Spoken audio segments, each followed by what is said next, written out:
Coach Greg, and I'm here with Will Tennyson. And guess what? Putting him through a workout. From my intermediate training book, we're doing an upper body workout. We're focusing on chest, shoulders, triceps, and back, all in one workout, and it's a 60-minute workout. So it's gonna be a lot of back and forths, and the first thing we're gonna do is deadlifts. I don't deadlift, but I'm gonna try it out today. So it's intermediate level, not beginner, not advanced. Will is somewhere between intermediate and advanced, but he hasn't really done a lot of deadlifts. So we're gonna start him off with the sumo deadlifts. And we're starting out nice and light. And so what you're gonna do is you're gonna pause the weight on each rep. So basically, you're gonna lift the weight up, place it down, stop, and repeat. All right, so we can start with 15 repetitions, nice and light. Just so you know, Will is in fact injured slightly with the knee, so we're not gonna go too crazy. Chest up high, keep the head up, shoulders up. Stare straight ahead on each rep here, please. Any pains in the knees? Anything hurting you at this point? Light, not much. Now, Will is a taller guy. He could technically be going with a slightly wider grip, but Okay, a lot of reps, man. It's a nice long warm-up.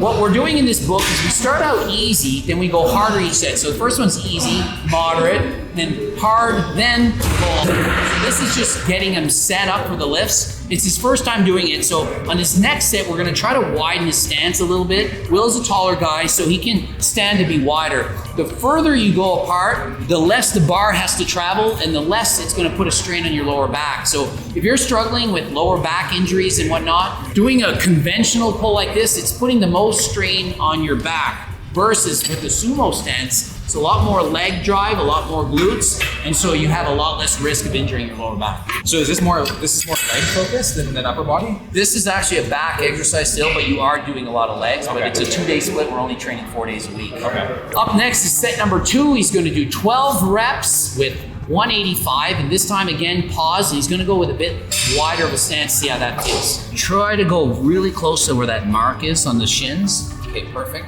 And bend down with your ass at the start. So just really get the glutes as low as you can, shoulders up. Perfect. It feels much better wider. I thought it might. Yeah, much better. So when you're doing sumo, the wider you go, the less the bar has to move, so it's gonna make it even easier. If you've never tried sumo before, it might feel awkward. You need to have the flexibility to be able to go wide like this, but if you get used to it, it becomes a lot easier. Some people lift more sumo, some more conventional. It all depends on the person. For me, I pull a lot more sumo. Will, he's not used to this. You never know, he might try this and over time he becomes a much stronger sumo deadlifter than a conventional deadlift. Okay, set number 3, it's a set of 10 reps. At the end, we're pausing each rep, and if you can't hold on to the bar, get some lifting straps. It allows you to lift with a double overhand grip. If not, you're gonna have to lift one hand under, one hand over, which makes it a little bit more awkward. It pulls a little bit different. If you do pull like this, I suggest you alternate one hand this way and then the next set that way so that you don't overtrain one side than the other. If both hands are on top of the bar, it's a lot smoother, a lot better lifting. What about for bicep? Like pains and like if you pull double over? A lot of people will pull their biceps just because they're pulling like this, it's straining the biceps more. So it's a lot safer, in fact, to use that way. However, powerlifters in competition, you can't use straps. True. Then people sometimes do a hook grip, but literally feels like it's ripping your thumb off. So as wide as is comfortable, if you want to try a bit wider, that's fine. Chest up high, take your time on the way down. That's it. Trying to control the weight on the way down, explode on the way up.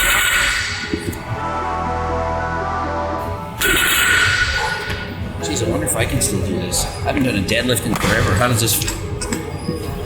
Oh.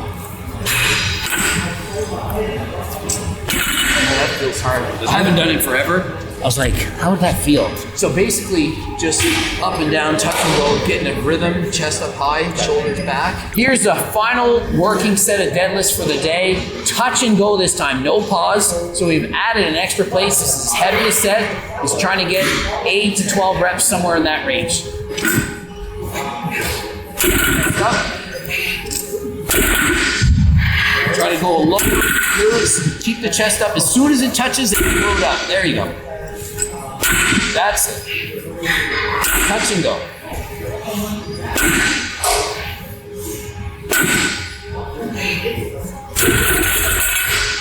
And so to improve that set, you need to work on keeping your chest higher. So a lot of your sets are kind of like this. Yeah. A lot of bend, you want to work on being able to squat and use a bit more legs, a little bit less back. But where you're chest up the whole time, shoulders back. Where you're a conventional puller, it looks like you're pulling conventional with the sumo stance, as opposed to if you can widen your legs out and get your legs down each time, it's more of a leg lift. You're doing more of a back lift. I like in the pauses you get the time to reset. Yeah, It's hard that way.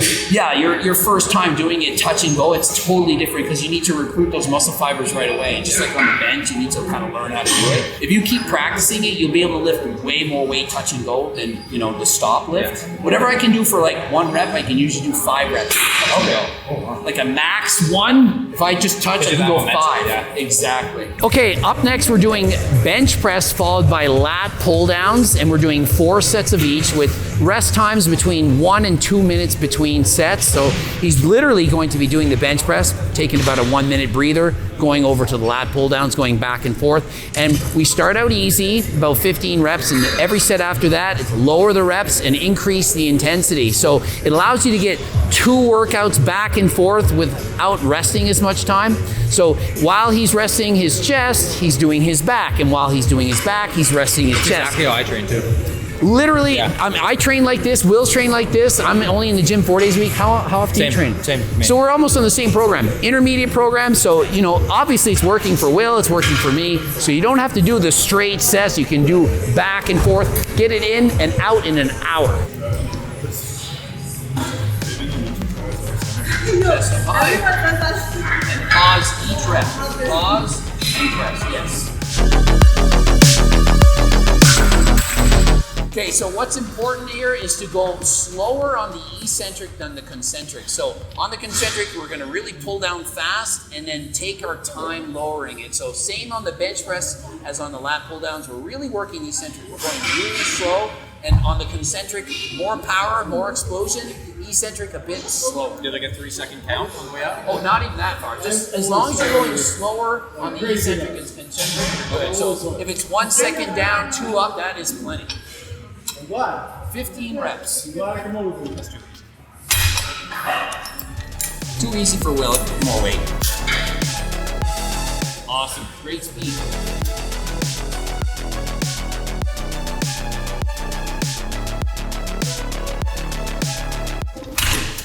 And so we're just warming up here, so we don't put a weight that's too hard. It should feel like you can get double the reps. So we're doing the first set of 15. It should feel like you can get 30. Just getting the back activated, and he's gonna rest another minute, and he's gonna go to the bench. We're getting heavier each set, and we're lowering the reps until the last set, all out.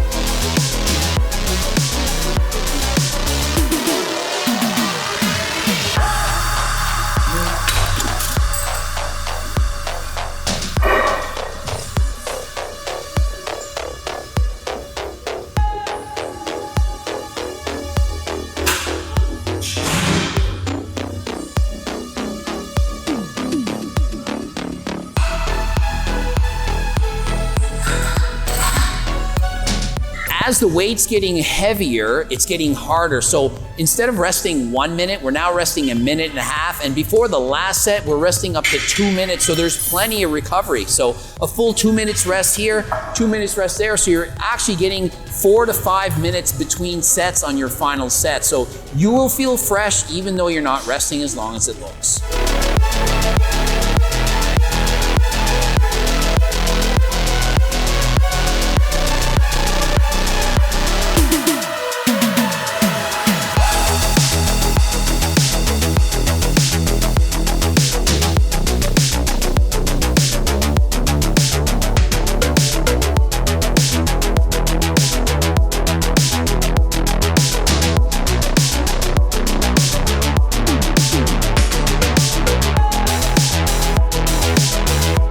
Okay, so next up, we're going from shoulders to back, shoulders, back, shoulders, back. And so we're already kind of warmed up. So rather than going really light, we're using a moderate weight to start.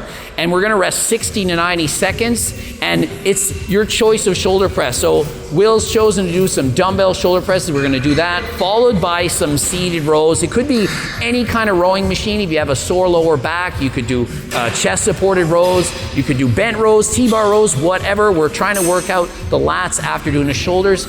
By resting 60 to 90 seconds, we're going back and forth. We're getting a lot of workout in only an hour.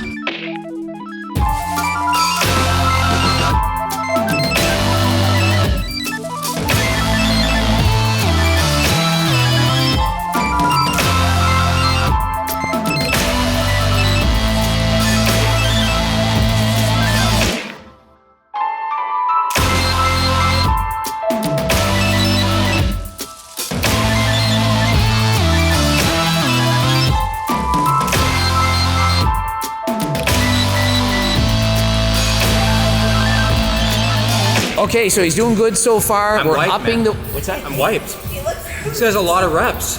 It's a lot of reps. If you're not used to hypertrophy training, my style of training is higher reps with time under tension as a focus. A lot of people come into the gym and they do sets of 6 or 8. This is 10 reps plus, so less chance of injury, but a lot of stimulus on the muscle. Metabolic fatigue, we're trying to optimize muscle growth. In my training book, I have a strength focused program and a hypertrophy. This is for building muscle. If you want to just focus more on strength, that's in there as well, but for today, we're working on building muscle.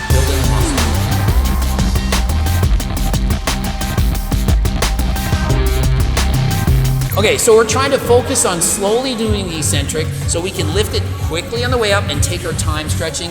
We don't want to bend more than 10 degrees back, so I'm looking Is there a wall there? It's not leaning like this. You're not doing the limbo here. So fairly vertical, a little bit of a back lean, and about a 30-degree lean forward. So stretch forward, no problem with that, and a slight angle back, but not too much.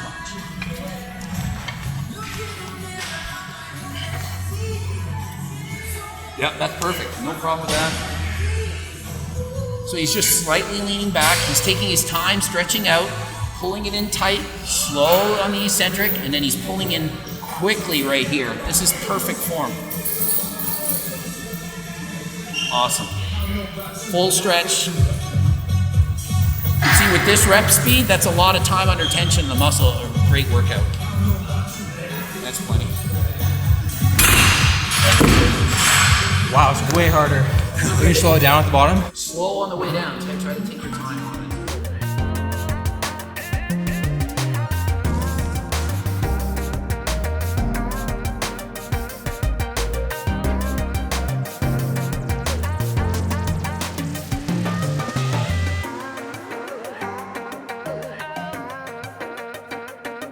Up next, we're gonna be alternating the skull crushers with straight arm pullovers. So we're trying to focus on the triceps. He's already done the bench press, he's already done shoulders, which is working the triceps as a secondary muscle. And so in between doing triceps, we're gonna do some more of the lats, doing a straight arm pullover, okay? So same as before, back and forth, not a lot of rest.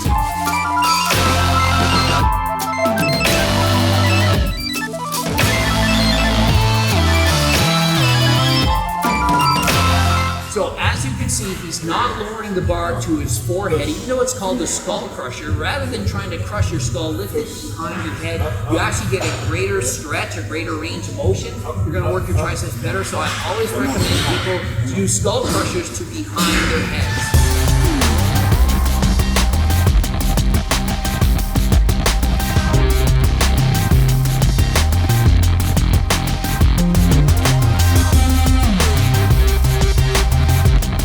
And so as you can see, he takes his time on the way up. He's getting a good stretch of the lats at the top. He's not just allowing the weight to drop real quick, allowing that focus, the tension on the muscle, and then he squeezes it in. He's leaning forward, allowing for the maximum range of motion, not stopping out in front, but bringing it all the way into the hips.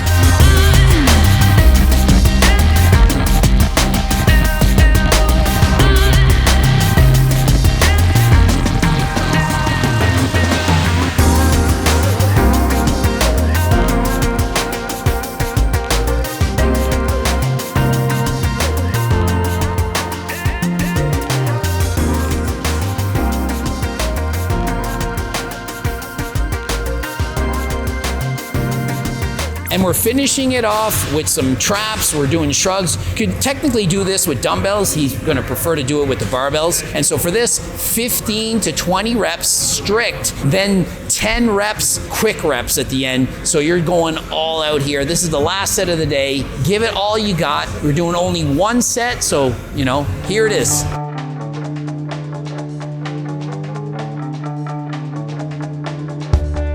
Nice squeeze. That's it. Take your time on the way down. Nice squeeze, hard at the top. 1 second hold, perfect. And then 10 reps. That's it. Rep it out. Last set of the day. That's it. That's it. Almost there. So what do you think about training with really high reps versus lifting super heavy? I feel like I'm a power lifter at heart, and I like coming to the gym. My favorite thing's training heavy. The 6 to 8, even like 5 reps, 5x5s, 8 to 10s. I just like striving for, you know, the big dumbbells. So this is a big change for me doing the 15 to 20, but it's a good change. I find it actually a lot harder than to do like the 6 to 8, because I feel like that's a lot of just like, you know, power. Whereas then you get into like kind of like the muscular endurance, and then the burn kicks in. It's trying to like get through that set, which is like a nice change. And it's something that I probably incorporate more often, I think. I think a lot of people would assume that lifting heavier is harder, but I find it actually harder to lift lighter because you have to push yourself to failure on 15 reps. That's a lot of reps to do. And for me, I'm kind of old. I don't want to get injured, so I do higher reps. But in the book, there's actually a strength manual and there's a more hypertrophy like this. So if you can choose, if you want to do heavier weights for lighter reps, you can do that. Or you can do like Will did today, much higher reps with a little bit lighter weight. Yeah, it was fun. It's like a different, like it felt like kind of like cardio in a way too. The 15 and then the gradual build up and then like the back and forth. And if you're a powerlifter at heart and you're only resting, like we're resting like a minute to 2 reps between sets here, that's not a lot of rest. Usually I'm like 4 minutes. I was always like that, 5 minutes, and I want to keep going, but this, it's back and forth, but your muscles are actually resting that long, but you're only doing like a 90-second rest between sets, but your chest hasn't done a set, for example, in 5 minutes, but because you're doing back, you're still breathing a little bit, allows you to lift a little bit lighter weights, but you're getting a lot more workout done in 1 hour. All right, good job. So we are done. So Greg offers beginner, intermediate, and advanced programs. We did the intermediate one today. If you're beginner, pick up the beginner one. If you're advanced, pick up the advanced one. They all, I don't know too much about the programs, but yeah, we got a 60-minute workout, we got a 90-minute workout, so you choose the one that you want. If you got more time, you can pick the 90 minutes. You got no time, 60 minutes, different workouts, 2-day split, 3-day splits, and so on. So just click the link and find out more for yourself.